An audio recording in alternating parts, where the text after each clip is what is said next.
హైదరాబాదులో విచిత్రమైన పరిస్థితి ఏంటంటే మందు కొట్టేసి అరాచకాలు చేస్తున్న వాళ్ళ సంఖ్య పెరిగిపోతూ ఉంది. ప్రధాన మెట్రో నగరాల్లో ఇది పెద్ద సమస్యగా మారింది. తాజాగా పేకల దాకా మధ్య దాకా మత్తులో కారుని మితిమీరిన వేగంతో దూకించి ఆటోని ఢీకొట్టారు ఆ ముగ్గురు యువకులు. ఈ దారుణాన్ని చూసి కారుకు ఎదురెళ్లి ఆపేందుకు ప్రయత్నించిన ఒకరు నిర్దాక్షిణ్యంగా ఢీకొట్టారు. ఈ ఘటనలో కారుని ఆపబోయిన వ్యక్తి తీవ్ర గాయాలతో ప్రాణాలు వదిలితే ఆటో డ్రైవర్ చావుబతుకులో కొట్టుమిట్టాడుతున్నాడు. హైదరాబాద్ నాంపల్లిలో ఈ నెల 9వ తేదీన అర్ధరాత్రి జరిగిన ఈ దారుణం ఆలస్యంగా వెలుగులోకి వచ్చింది.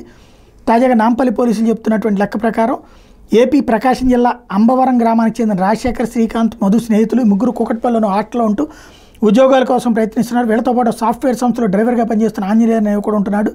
ఈ నెల 9న రాజశేఖర్ పుట్టినరోజు కావడంతో వేడుకగా జరుపుకునేందుకు అంతా కలిసి చార్మినార్ వెళ్లాలనుకున్నారు. ఆంజనేయులు తన కారులో రాజశేఖర్, శ్రీకాంత్ని ఎక్కించుకుని అర్ధరాత్రి 12 గంటలకు చార్మినార్ వెళ్ళాడు. దారిలోనే వైన్ షాప్లో 8 బీర్లు కొనుక్కుని ముగ్గురు కారులో దాగారు. చార్మినార్ దగ్గర రాజశేఖర్ కేక్ కట్ చేశాడు. తిరుగు ప్రయాణంలో అఫ్జల్గంజ్ వద్ద మరో 3 బీర్లు తీసుకుని తాగారు. తర్వాత కూకట్పల్లి హాస్టల్కి కారులో మితిమీరిన వేగంతో వెళ్తూ నాంపల్లి మెట్రో స్టేషన్ చౌరస్తా దగ్గర రోడ్డు దాటుతున్న ఆటోని ఢీకొట్టారు. ఈ ప్రమాదం దాటికి ఆటో పల్టీ కొట్టింది. ఈ ఘటనలో ఆటో డ్రైవర్కి తీవ్ర గాయాలయ్యాయి. కారు నడుపుతున్న ఆంజనేయులు వాహనాన్ని ఆపకపోగా మరింత వేగంతో ముందుకు దూకించాడు. అదే సమయంలో కోటిలోని హోటల్లో డిన్నర్ చేసి నేరేడ్మెట్ వాస్తవుడు అజయ్ 36 ఏళ్ళు అనే ఒకడు అతడి స్నేహితులు నాంపల్లి దగ్గర టీ తాగేందుకు ఆగారు. ఆటోను కారు ఢీకొట్టడాన్ని చూసిన అజయ్ వేగంగా దూసుకెళ్తున్న కారును ఆపేందుకు ఆ వాహనానికి ఎదురెళ్లాడు. ఇది చూసి కారు లోపల ఉన్న రాజశేఖర్, శ్రీకాంత్ వాహనం స్పీడ్ను మరింతగా పెంచి అతను ఢీకొట్టాలని ఆంజనేయులు ప్రోత్సహించారు. మద్యం మత్తులో ఉన్న ఆంజనేయులు వెనక ముందు ఆలోచించుకుని అట్లాగే ముందుకు దూకించి కారుతో అజయ్ని ఢీకొట్టాడు. ఈ ప్రమాదంలో అజయ్ ఎగిరి కింద పడ్డాడు.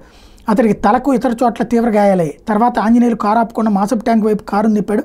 ప్రమాదాన్ని చూసిన అజయ్ స్నేహితులు బైక్తో కారును వెంబడించి మాసప్ ట్యాంక్ ఫ్లైఓవర్ పైన అడ్డుకున్నారు. అక్కడ కారును ఆపి ముగ్గురు అందులోంచి దిగి పారిపోయారు. తీవ్రంగా గాయపడిన అజయ్ను ఆటో డ్రైవర్ని నిమ్స్లో చేర్పించారు.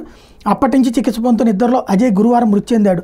ఆటో డ్రైవర్ పరిస్థితి విషమంగా ఉందని వైద్యులు చెప్పారు. ప్రమాదం జరిగిన మర్నాడే ముగ్గురు నిందితులు ఆంజనేయులు, రాజశేఖర్, శ్రీకాంత్ని పోలీసులు అరెస్ట్ చేశారు. మొన్న ఈ మధ్యనే ఆయన గుర్తుంది కదా, ఒక ఎమ్మెల్సీ గారి కొడుకు చేసినటువంటి నిర్వాకం ఇలాంటి హైదరాబాద్లో కామన్ అయిపోతున్నాయి.